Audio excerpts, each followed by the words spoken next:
Eh bien, il semblerait que le 26 février 2024, ce soit la journée de Renault, entre la R5 qui a été dévoilée officiellement et le Scénic, donc, qui est la voiture de l'année 2024. Incroyable.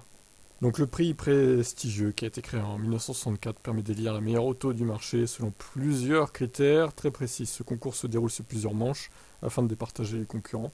Au départ de l'édition 2024, en septembre dernier, 22 modèles prétendaient au titre.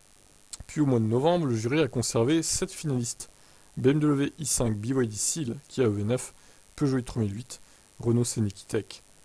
La Toyota CHR était là aussi en hybride et EX30 de chez Volvo encore en électrique. C'est donc le Scénic E-Tech qui a gagné, une belle récompense pour les SUV électriques rivales de la Model Y et du Peugeot i3008 du coup. Il se place sur la première marche du podium, devant le Kia EV9 qui arrive deuxième et le Volvo EX30. Il succède à la Jeep Avenger et Kia EV6. C'est donc la troisième voiture électrique consécutive à remporter le prestigieux trophée.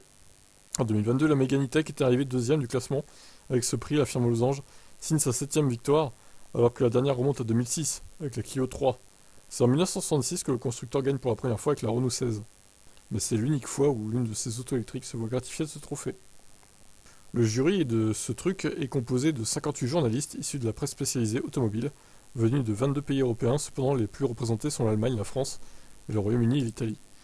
Les modèles prétendant au titre doivent respecter plusieurs critères pour être éligibles au concours, et pour cause, ils doivent avoir été mis sur le marché au cours des 12 mois précédant l'élection et être vendus dans au moins 5 pays. Par ailleurs, ils doivent avoir des prévisions de vente d'au moins 5000 exemplaires par an, ce qui élimine d'emblée les supercars et autres voitures exotiques. Plusieurs éléments sont ensuite pris en compte dans l'attribution des points aux différentes voitures, comme le confort, le design, la sécurité ou encore le comportement routier ainsi que le prix, entre autres. L'innovation technique et la performance environnementale font aussi partie des critères. Bon, à mon avis, il n'y a plus que des électriques qui vont gagner maintenant. Je vois pas une thermique ou voire même une hybride gagner ce prix. Le premier VE à remporter le prix, ce fut la Nissan Leaf en 2011, puis l'Opel Ampera l'année suivante, qui est jamais arrivé en France, l'Opel Ampera, dommage d'ailleurs. Ah oui, non, si, c'est la... Ouais, non, si, je dis une bêtise.